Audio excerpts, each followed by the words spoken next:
The eyes that give you a daily window onto the world, that give others a deeper window to what's inside you, even down to where your soul dwells. That smile, widely or shyly, wink knowingly or playfully, blink with innocence. The eyes that enable you to see, clear as day, into others' feelings, questions, longings, that reveal you in the mirror when you're really looking, that gaze into blue distances, glance across rooms and tables, glimpse sudden wonders. Your eyes that open to the light and close at night into sleep and far-seeing dreams. Welcome to the latest floating poetry broadcast, and thank you for leaning in to the 99th show in my ongoing weekly series, coming to you live from the spyglassed, sunglassed coast of Rhode Island. This is your poet and poetorialist Colin Goedecke, a voice for living our days more poetically, more expressively, more soulfully. Broadcast 98 took us in hand and into the hands. Contemplations on and celebrations of the hands of those, and riffing on and relating them to varied dimensions of life, culture, love, language, and more.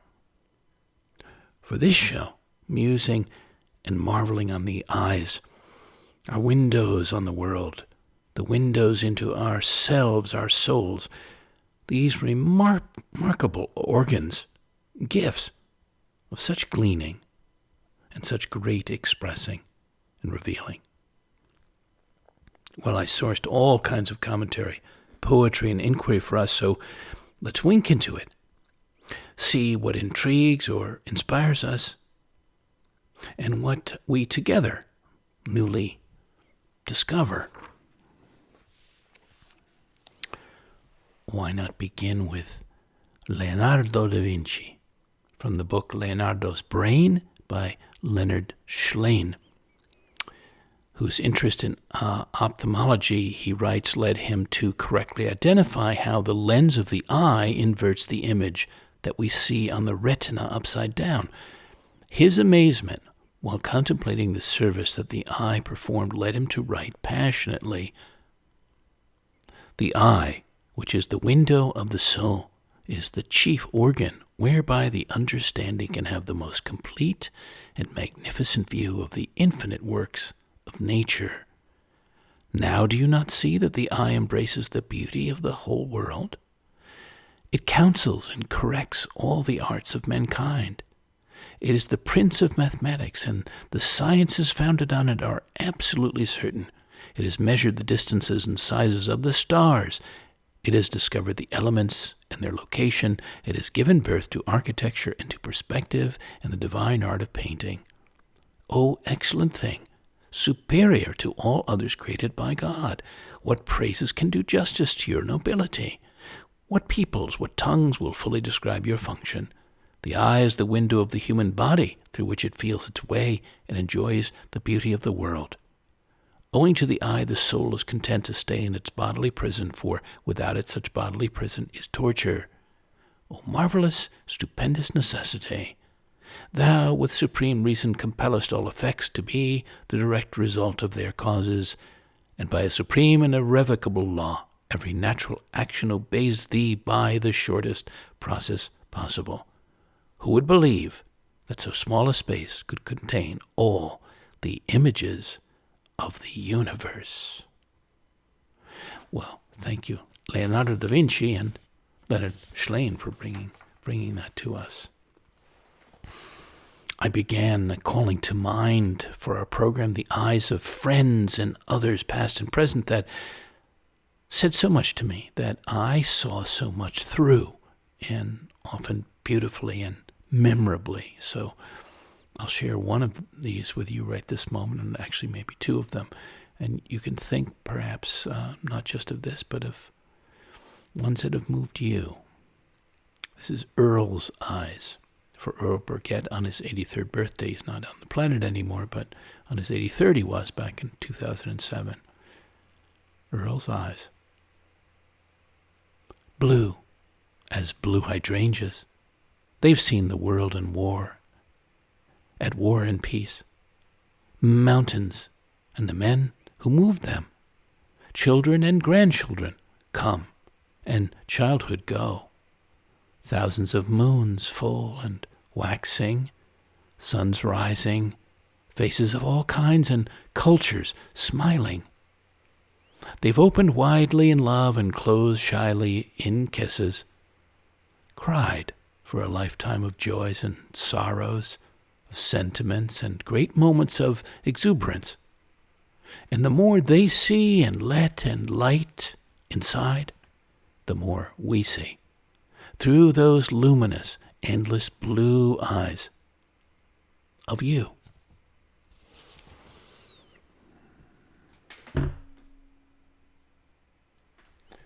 Earl's Eyes.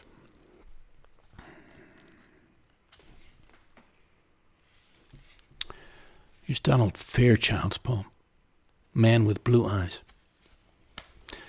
Beside an inland green and cream-flecked lake, this man was born.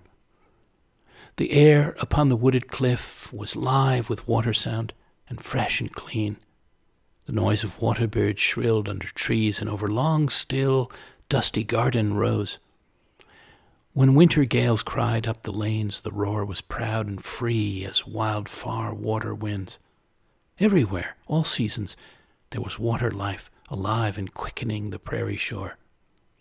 In later years, the oceans foamed along his sight, the warm, bright steel and blue Atlantic, somber gray Pacific, and the blue-green monotone of easy Mediterranean rolled to bless his being with touch and sound. And by such spacious water plains, he was at home. Now in the stony towered town, thrice river-wound, he can be patient, having glimpse of waves and ships at casual street and piers. And as a faithful promise in his smoky sky, he has, from time to time, a circling gull.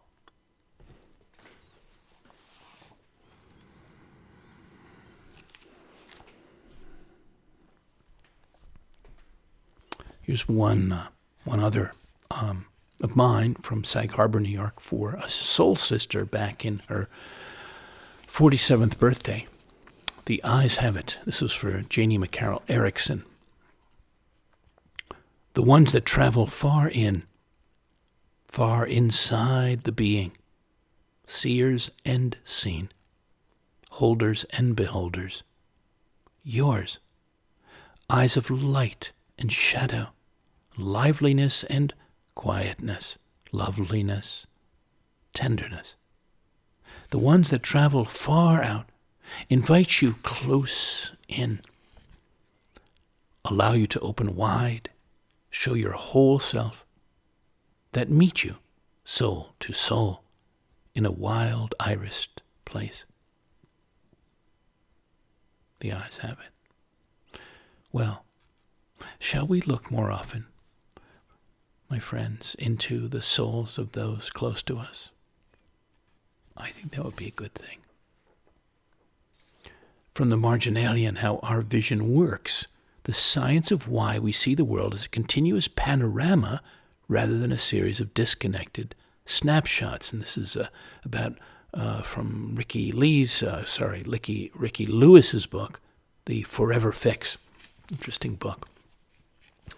She was a geneticist, or is, and journalist, and takes us on a trip through an eyeball from the pupil where light enters to the back of the eye, quote, bringing to life the familiar metaphor of the eye as a camera to illustrate how our vision works.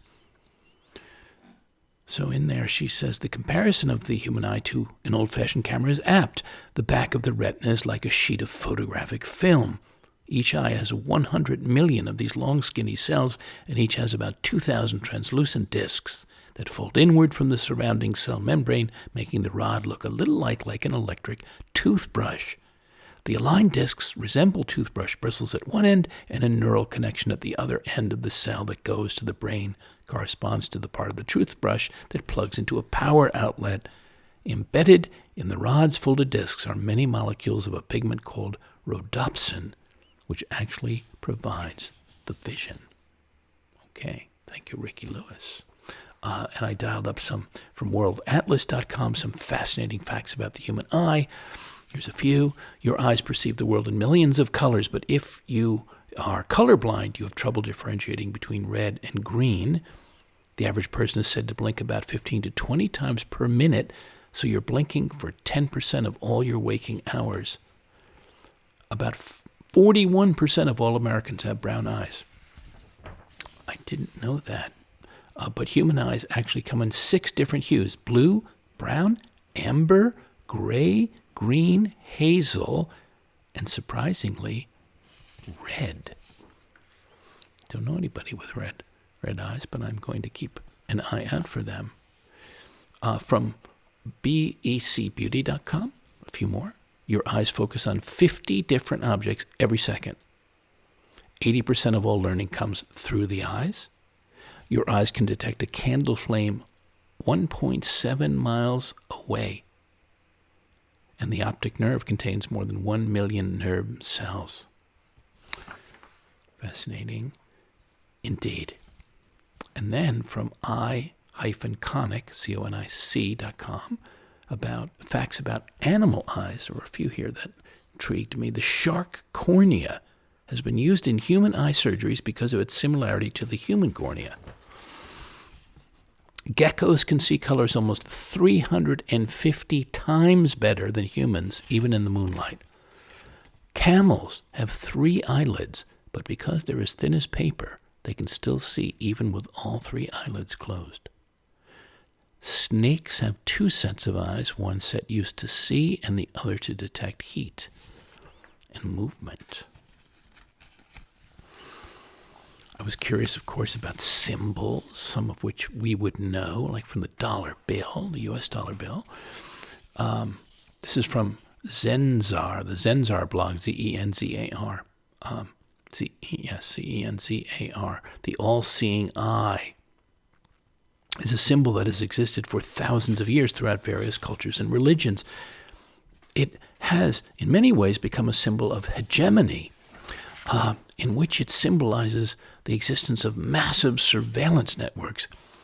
This is in stark contrast, though, to its origins, which mostly depict the all-seeing eye as a symbol of divine benevolence.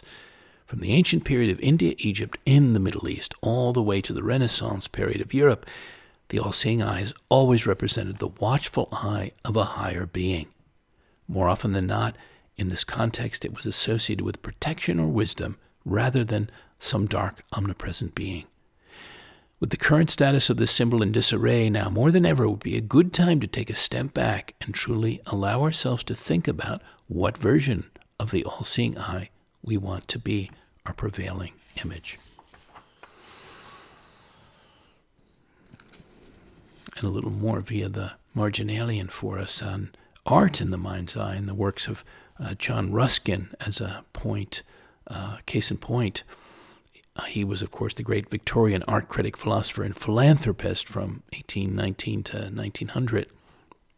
And he examined the psychology of why drawing helps us see the world more richly in a fantastic piece, unambiguously titled Essay on the Relative Dignity of the Studies of Painting and Music and the Advantages to be Derived from Their Pursuit, penned when he was only 19. And I'm just going to pluck out her thought, Maria Popova of Marginalian, on it, and then his quote. She said, "It's a beautiful meditation, triply timely today, in an age when we, having succumbed to the aesthetic consumerism of photography, are likelier to view the world through our camera phones, and likelier still to point those at ourselves rather than at nature's infinite and infinitely overlooked enchantments. To draw today is to reclaim the dignity and private joy of seeing amid a culture obsessed with looking in public." So here's Ruskin. Here's what he wrote in that essay. From the most insignificant circumstance, from a bird on a railing, a wooden bridge over a stream, a broken branch, a child in a pinafore, or a wagoner in a frock, does the artist derive amusement, improvement, and speculation. In everything, it is the same. Where a common eye sees only a white cloud, the artist observes the exquisite gradations of light and shade, the loveliness of the mingled colors, red, purple, gray, golden, and white, the graceful roundings of form, the shadowy softness of the melted outline, the brightness without luster, the transparency without faintness, and the beautiful mildness of the deep heaven that looks out among the snowy cloud with its soft blue eyes. In fact, the enjoyment of the sketcher from the contemplation of nature is a thing which to another is almost incomprehensible. If a person who had no taste for drawing were at once to be endowed with both the taste and power, he or she would feel, on looking out upon nature, almost like a blind man or woman who had just received their sight. Thank you, John Ruskin. Khalil Gibran has this poem, The Eye. Said the eye one day, I see beyond these valleys a mountain veiled with blue mist. Is it not beautiful? The ear listened, and after listening intently a while said, But where is any mountain? I do not hear it. Then the hand spoke and said, I am trying in vain to feel it or touch it, and I can find no mountain. And the nose said, There's no mountain, I cannot smell it. Then the eye turned the other way, and they all began to talk together about the eye's strange delusion. And they said, Something must be the matter with the eye. Thank you. Khalil Gibran. Michael Benedict, Benedikt, The Eye. The narcissist eye is blue, fringed with white and covered with tempting salad leaves. The purse stealer's eye is yellow. The eye of the non-combatant is white. In the center is a target rendered in green and black. The voluptuary's eye comes to a point. It is like a silo, the echo of a halo. The gravedigger's eye is hollow. It is surrounded by a thoroughly contemporary serenity. The dynamite salesman's eye is like a pool in which he who leans to drink may be lost, drifting forever like a cloud. The maiden's eye is tucked under. The billiard player's eye comes to a point. It is like a mild wine. Each billiard player suffers from imperfect nostalgia. The ghost's eye is green. The poet's eye is like a candy. The battleship captain's eye is like the light that falls in a glen when the doe has done with drinking. The eye of the realist is inflatable. Michael Benedict. Well, how, dear listeners, do you see more clearly, or learn to, or if you desire to, can you seek to? This poem is about how I practice clear seeing. It's called Seeing Clearly, without blinders or blindfolds, illusion or confusion, looking consciously, wide openly, without looking away, seeing straight to the bottom of the waters, of yourself, of others, of everything before you, all things below, above, and around your mind, your heart, your present moment, your future. And in that clear blue sky seeing, you find that your choosing, your living, your loving becomes so natural. Moving wisely through your days, engaging the world confidently becomes usual. And the beauty, the pure joy of being your own person, a one and only man or woman, in the mirror and in the eyes of those you know, comes often and easily, so affirmingly, when you're open, able, committed, no matter what or where it leads, to see everything clearly.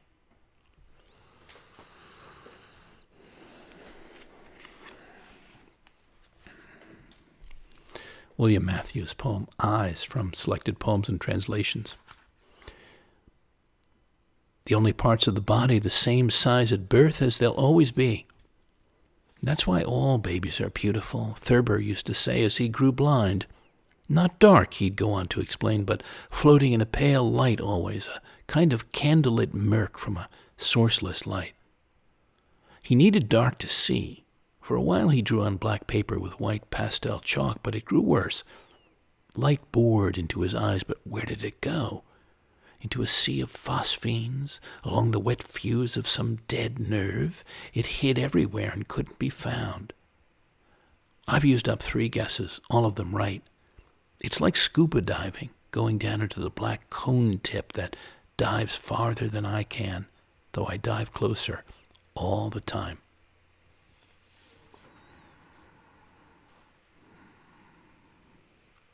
As I curated things for us around the eyes, I thought of the eyeless, the sightless, the blind. And I thought of Ted Kuser's poem. I've got one other of his later, but this particular one, apropos of that, a blind woman. She had turned her face up into a rain of light and came on smiling. The light trickled down her forehead and into her eyes. It ran down into the neck of her sweatshirt and wet the white tops of her breasts. Her brown shoes splashed on into the light. The moment was like a circus wagon rolling before her through puddles of light, a cage on wheels, and she walked fast behind it, exuberant, curious, pushing her cane through the bars, poking and prodding, while the world cowered back in a corner. Thank you, Ted Kuser. Well, from Zeiss, ZEISS.com, on the history of glasses from their origins as, quote, reading stones. According to experts, glasses are the 5th most important invention since mankind discovered fire and invented the wheel. The reason, for the first time in human history, millions of people were able to enjoy good vision in spite of problems with their vision. Today we take this for granted, but for centuries, there was simply no solution for those suffering from a visual impairment. The great Roman orator Cicero, 106 to 43 BCE, lamented how cumbersome it was to have slaves read text aloud. Or take the special kind of visual device created by the Emperor Nero, 37 to 68 CE. He watched his beloved gladiator fights using a transparent green stone in the hope that the light would refresh his eyes. This belief persisted into the 19th century. Quote, sunglasses from that period had green lenses and were also worn indoors. But when and where did the invention of a proper visual aid actually begin? So they say in the 13th century, Italian monks developed a semi-spherical lens made of rock crystal and quartz that, when placed on a piece of writing, magnified the letters. This reading stone was a true blessing for many older monks suffering from presbyopia and significantly improved their quality of life. How about that? And at the end of the 13th century, the Cristalleri of Murano in Venice succeeded in making a major breakthrough. For the first time, they ground 2 convex lenses, placed each of these in a wooden ring with a shaft, and connected them with a rivet. And eureka, the first pair of glasses had been created. The wearer just had to hold the, quote, double glass in front of their eyes. So, a tidbit for you. And what about glass eyes? Well, I found in the Artificial Eye Clinic, I found there a bit of backdrop, some of which was, I thought, interesting for us. Ambroise Paré from 1510 to 1590, famous French surgeon, was the first to describe the use of artificial eyes to fit an eye socket. They were made of gold and silver. As with most things that evolved over time, it's difficult to trace the inventor of the artificial glass eye, but Shakespeare knew of its existence. He said in King Lear, get 3 glass eyes, and like a scurvy politician seem to see the things thou dost not. And that was to the Earl of Gloucester, Act 4, Scene 6. So enamel prostheses 1820s to 1890s were attractive, but were expensive and not durable. The introduction of cryolite glass made of arsenic oxide and cyolite from sodium aluminum fluoride produced a grayish-white color suitable for a prosthetic eye. German craftsmen are credited with this invention in 1835. They took a tube of glass, heated on one end, and until the form of a ball was obtained, various colors were used like paintbrushes to imitate the natural color of the eye. How about that?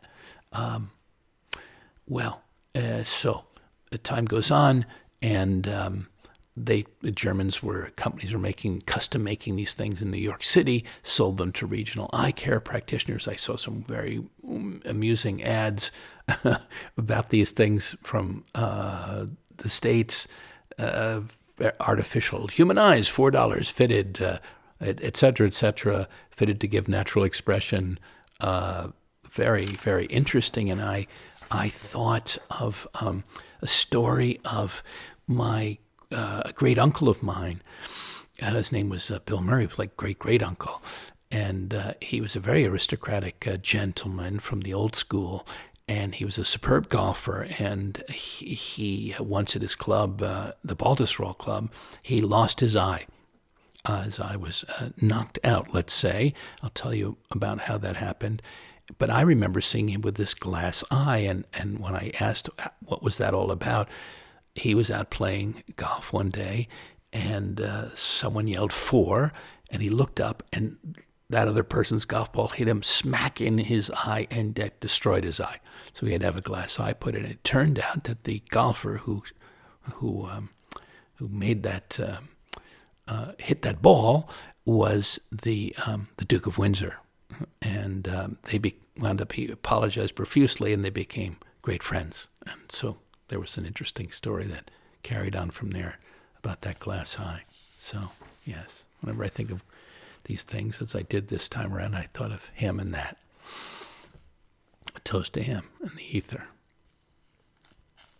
Lynn Pedersen, Pedersen, has this poem, At 40. Pattern or absence of pattern? The way a jet flies into blankness, yet leaves a clear trail. I expect time to reveal an underdrawing, hatching of shadows, some rough plan visible through another spectrum of light. Once, at an ophthalmologist's office, through an accident of mirrors, I saw the interior of my own eye, the retina's veins like roots or a web. And then again, 10 years later, this time in an astronomy book, galaxies, clusters of galaxies, superclusters of galaxies strung out, strands of a cosmic web. The redness of that image, the light extending like roots, 13 billion years in every direction. Michelangelo could see a figure in a block of stone, waiting to be freed. I want his vision when I look in a mirror, his mathematical principles for depicting space, his ability to translate 3 dimensions into stone. First I'm in 2 dimensions, a photograph glued to the glass, then 3. I'm somewhere between the glass and the background. All my house's friends come and gone. How would he sculpt me? How far out of the stone have I come?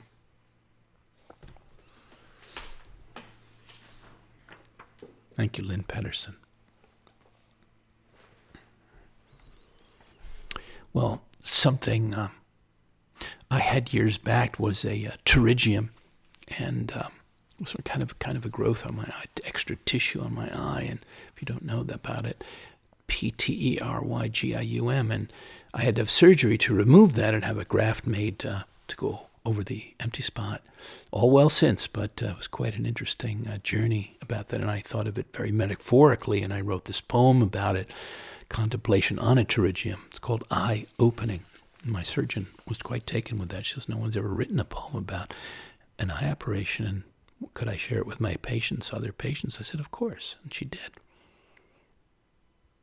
I lie down quietly, patiently, on the operating table, to have a veil removed, skillfully scalpeled away.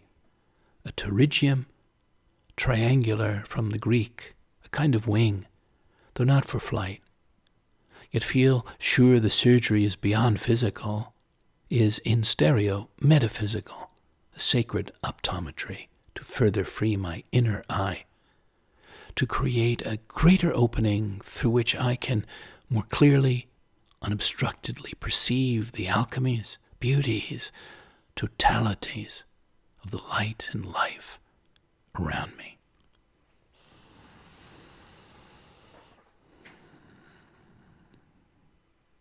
Yes, dear listeners, we have our two vital eyes, and then the other that we mustn't forget, just as, if not more essential, our third eye. How open is yours?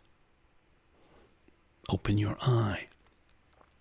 Your third eye, the inner, all-seeing one, where higher consciousness resides, can preside, that closed, even halfway, can shine no deeper vision or greater wisdom, but wide open, can tune to the higher vibrations of the universe, can gaze mystically within and extrasensorily, extraordinarily sensitively without. Open your eye. Also, my friends, how much more can you come to see into? This is a piece from my experiential show, Theater on Paper, and this story character, one of many others that showed up in that, behind the curtain, the deep seer. The speed and keenness of his sight are rare and sure, and what he sees in the deep, he's moved to share, to show the hidden energies that flow, flirt, glint, and glow below the surface of the everyday world. The deep seer. Looking at eyes and stories, anecdotes, material about eyes and visual aids and symbols, I was also drawn to touch as I went along on mirrors for us to reflect on here and into, to see your own eyes there and to give us other interesting gleanings and revealings. So this is the great poet Constantine Cavafy, The Mirror in the Hall. The rich house had in the hall an enormous mirror, very old, bought at least 80 years ago. A very handsome boy, assistant at a tailor's, was standing there with a parcel. He handed it to someone of the house, and he took it inside to fetch the receipt. The tailor's assistant was left alone and waited. He went up to the mirror and began to look at himself and put his tie straight. After 5 minutes, they brought him the receipt. He took it and went away. But the old mirror, which had seen and seen in the many years it had been in existence, thousands of things and faces, the old mirror was glad now and was proud to have received upon itself that entire beauty for a few minutes. Thank you, Cavafy. Kenneth Rexroth's poem, Doubled Mirrors. It is the dark of the moon, late at night, the end of summer. The autumn constellations glow in the arid heaven. The air smells of cattle, hay, and dust. In the old orchard the pears are ripe. The trees have sprouted from old rootstocks, and the fruit is inedible. As I pass them I hear something, rustling and grunting, and turn my light into the branches. 2 raccoons with acrid pear juice and saliva drooling from their mouths stare back at me, their eyes deep sponges of light. They know me and do not run away. Coming up the road through the black oak shadows, I see ahead of me, glinting everywhere from the dusty gravel, tiny points of cold blue light, like the sparkle of iron snow. I suspect what it is and kneel to see. Under each pebble and oak leaf is a spider, her eyes shining at me with my reflected light across immeasurable distance. Thank you, Kenneth Rexroth. And then the The topography of tears, an aerial tour of the landscape of human emotion through an optical microscope. That's the title of the book, The Topography of Tears, by Rosalind Fisher. And thinking about Your Tears, Mine's, and she put some of hers and others under the microscope. And in this piece that I came across through the Marginalian, they said the geologic complexity of that secret place is what photographer Fisher explores in this book. A striking series of duotone photographs of tears shed for a kaleidoscope of reasons, dried on glass slides and captured in 100-fold magnification through a high-resolution optical microscope. And what emerges is an enthralling aerial tour of the landscape of human emotion, joy, grief, gladness, remorse, hope, reminding us that the terra incognita of our own interiority is better trekked with an explorer's benevolent curiosity about the varied beauty of the landscape than with a conquistador's forceful intent to control and sublimate. And there's lots of interesting images in here. And so she looked at men, women, and children as well as herself from different backgrounds, crying for different reasons, and captions them. Tears of compassion, tears of grief, of remorse, tears for those who yearn for liberation. Very, very interesting. I think you might find it interesting as I did. And at the end, she says in the book, tears are the medium of our most primal language in moments as unrelenting as death, as basic as hunger, and as complex as rites of passage. They're evidence of our inner life overflowing its boundaries, spilling over into consciousness. They spontaneously release us to the possibility of realignment, reunion, catharsis, intractable resistance short-circuited. It's as though each one of our tears carries a microcosm of the collective human experience, like one drop of an ocean. Thank you, Rosalind Fisher, for that. And a little bit more, but on why we cry. This is a book called Curious Behavior, Yawning, Laughing, Hiccuping, and Beyond by the psychology and neuroscience professor Robert Provine, Provine. He says, both crying and laughing show strong perseveration, the tendency to maintain a behavior once it's started. These acts don't have an on and off switch. Whether baby or adult, it's easier to prevent a bout of crying than to stop it once underway. It causes more crying. Likewise, laughter causes more laughter. Why headliners at comedy clubs want other performers to warm up the audience, and why you may be immobilized by a laughing fit that can't be quelled by attempts at self-control. So, how about that?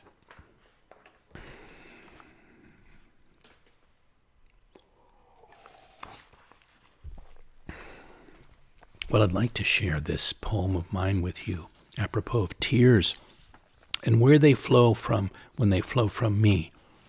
A poet's tears have fallen over years, many years, into the atmosphere, softly falling, sometimes water-falling tears, salty and sweet, gathering, distilling, from soul-stirrings, feelings of rare-found love, of great lost love, of the wildly beautiful, ascendant songs of men and women, resonant music of oceans and birds, transcendent sights of shooting stars, spouting whales, shutters opening to the revelation of a mauve-golden mountain-gabled lake, falling from the heights of tastes, dreams, memories, desires, from the depths of the most intimate sharings, the most tender touchings, falling freely, innocently,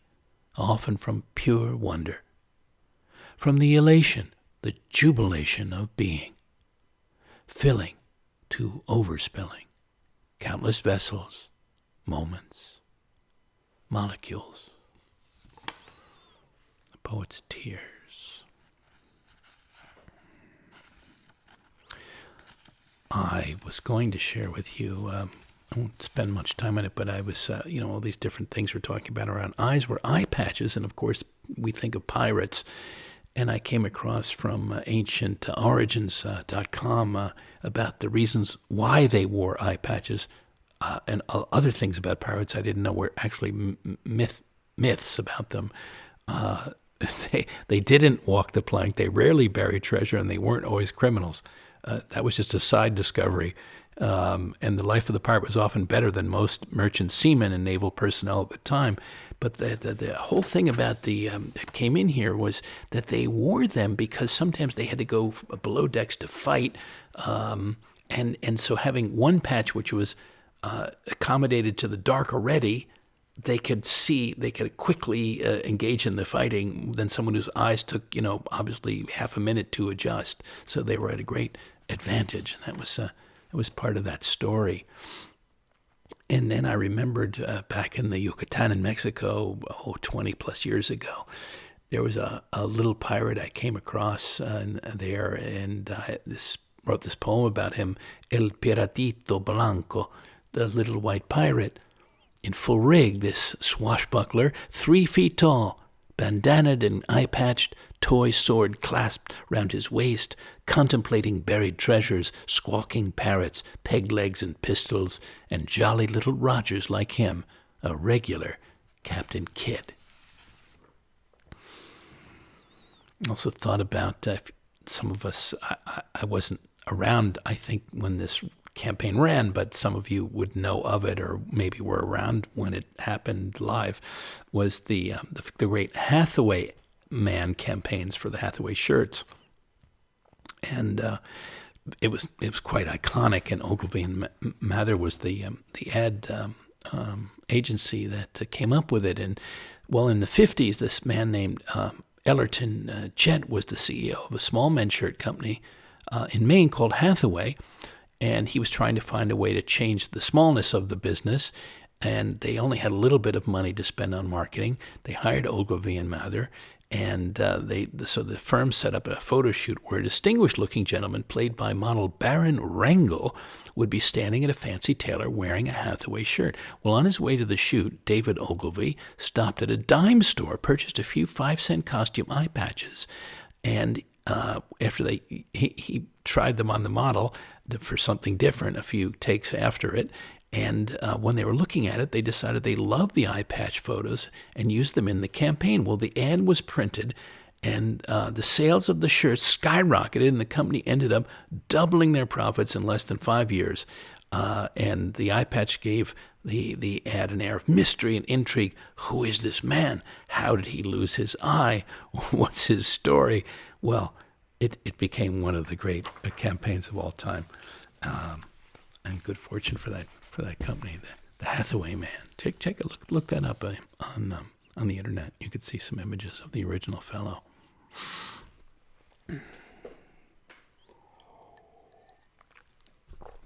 All right, we move along. Well, not surprisingly, my mind traveled to all kinds of eyes, not just men and women's, but flowers, sea creatures, birds, and the wind. So important to let our imaginations loose around any of the themes that certainly I'm talking about or you're thinking about, including the eyes. So this is a poem from Mexico. It's hibiscus. A dozen eyes of hibiscus, mauve-stained pupils surrounded by pink-petaled irises, all wide-eyed and wondering. The starfish, poem from East Hampton one summer, 20 years ago actually. A single starfish, pink eye open, washed from the sky of the sea onto the sand, all mauve and cream, returned now by hand, stretching its nubbly star fingers at the first feel of the cool, green, flowing ocean.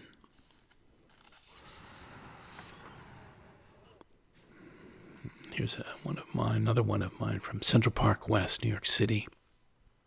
One March morning, 17 years ago. A noble visitor, winged messenger, poises with great presence outside our French windows on this early Sunday morning, dressed in ermine, silk, and sepia plumage, chest and head held high, supremely sure, surveying the sky, then the church-bound pigeons below, then me, hawk-eye to man-eye, as I stand motionless, marveling. It was quite a moment that will stay with me forever. We were so close and our gazes were so locked in for maybe 10 minutes. James Broughton in The Wind's Eye. Wonder of windowsill wind to the wandering heart, blowing wonder full in full view, a view from an elbow of the folded world unfolding, a view from this windowed eye, these eyes unfolded on, all the world boldly dancing in the wind of wonder of the breathtaking view of our breather in heaven. Thank you, James Broughton.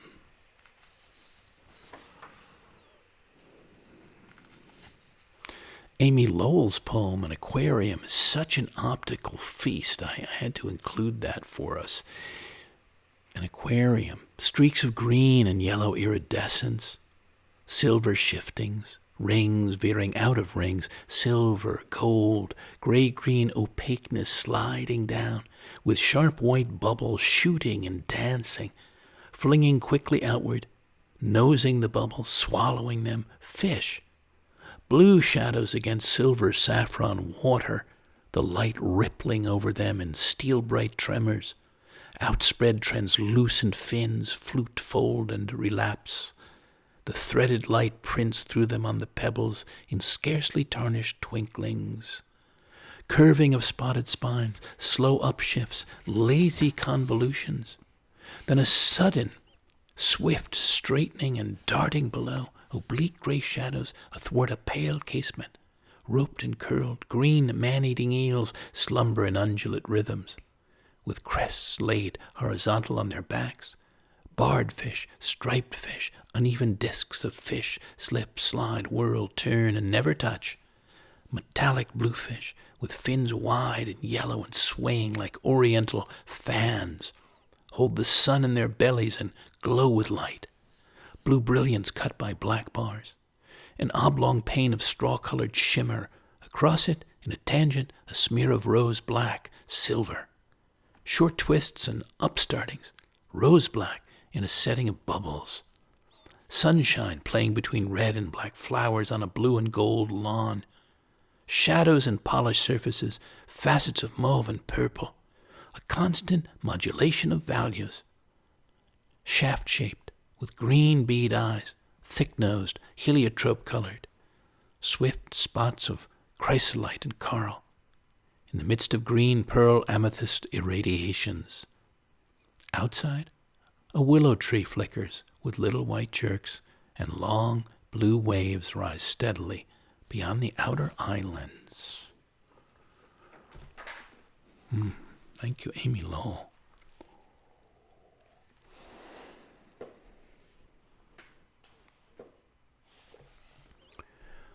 This is a poem from the Mayan coast. A mediodía, sin gafas, ahumadas, high noon without sunglasses, blinded by the whiteness.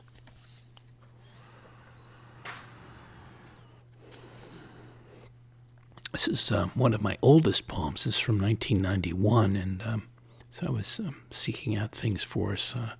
Came across this, rediscovered this. It's about a deep enchantment with a pair of eyes, called Sepias and Violets. Dark sepia suns encircled in violet glow deeply inside me now. Dancing amethyst, halos dancing at the edges, con fuoco, con grazia, con molta passione. A corona lights round the sepia suns of your eyes, spreads out across your face, now an aurora to behold, streams through your sky, beginning.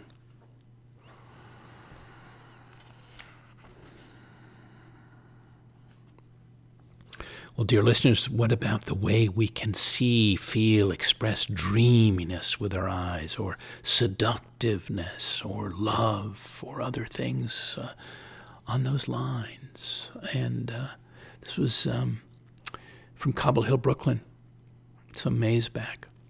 Rumba for piano and ukulele. Let's be sensuous. Bend our knees, sway our hips, flirt barefoot across the floor in 4/4 time. Eyes on half-closed eyes, half-parted lips. Quick, quick, slow, side to side. Para caroso, me voy, vas, vamos.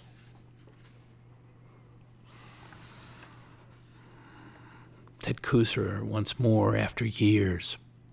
Today, from a distance, I saw you walking away, and without a sound, the glittering face of a glacier slid into the sea. An ancient oak fell in the Cumberlands, holding only a handful of leaves, and an old woman scattering corn to her chickens looked up for an instant. At the other side of the galaxy, a star, 35 times the size of our own sun, exploded and vanished, leaving a small green spot on the astronomer's retina as he stood on the great open dome of my heart, with no one to tell.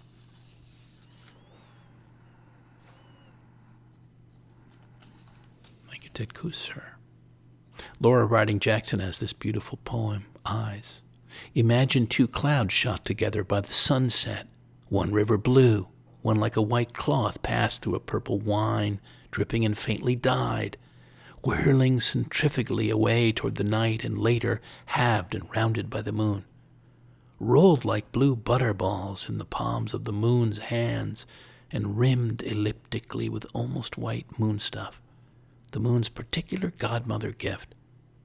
Some nearly impossible vision like this is necessary for the mood of my eyes, formerly announced by my eyebrows, sad squires of my eyes, preciously fitted into two fine skin purses. 2 rose petals might fashion them, so firmly, gently guarded, yet so free to roll a little in each socket, in each pocket, attended by the drawn regiments of my lashes, these my head's hairs farthest fallen, wayward strayed for the love of my eyes, with only a runaway's last inheritance of curl, lifting the final rite of this ceremony of presentation. Behold my mystic eyes. Thank you, Laura Riding Jackson, and let us behold as many as we can as we go through our days of others' eyes and our own.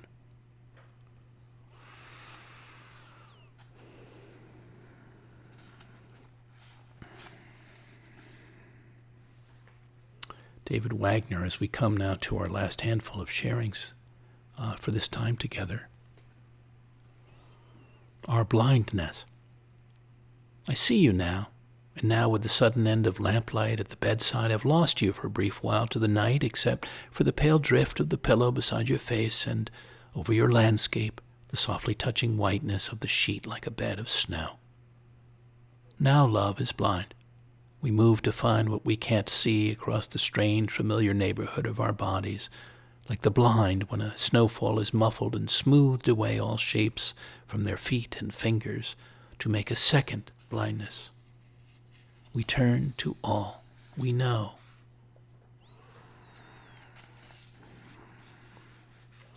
Well, let there be openings of all kinds inside, yes, to many things of note, but especially to ourselves and to our possible selves. Opening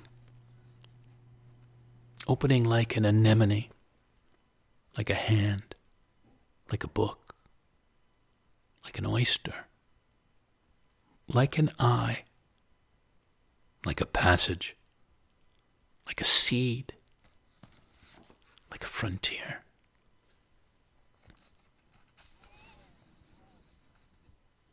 David White, The Opening of Eyes.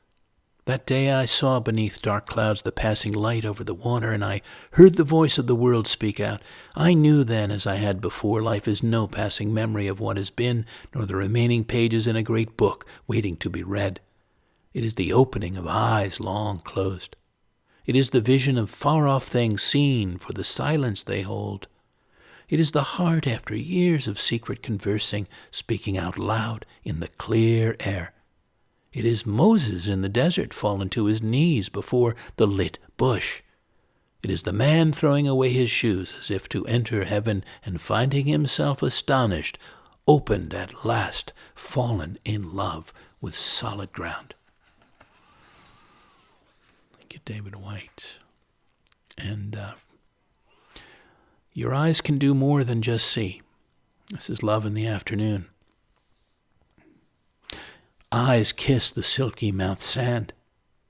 Sand kisses the salty mouth sea. Sea kisses the wide-mouthed sky. Sky kisses the soft-mouthed clouds. Clouds kiss the warm-mouthed sun. Sun kisses my open-mouthed eyes. Robert Crawford, eyes down. Today I wake like a chainsawed forest, snuggled in my limitations. Not for me the bigger picture, more the blurred peripheral vision of a couple, muzzy after love. Intent on my toe caps, I've glimpsed the blue, gullied surprise of gentians in deep frost, Budapest tramlines bronzed with chestnuts. Everywhere an eyes-down planet I would have missed if I'd been looking up. And last, for now, let us find our best sight, come to our fuller, clearer seeing. Can you open your lens all the way? Your eyes, senses, sensibilities. Fill them with all the light flowing from every subject and object in your field of vision. Can you sharpen your focus to include their foregrounds, midgrounds, and backgrounds? Can you remove any filters? For pure sight is what you want. Bright and wide, whole and clear. Thank you again, each and all, for leaning in, floating in, and feeling in. And an added nod to those of you who listen in often, sometimes sitting, sometimes driving, walking, sometimes in the middle of cooking, tucked up in bed, and those who love to imbibe several shows at one sitting. What a compliment that is.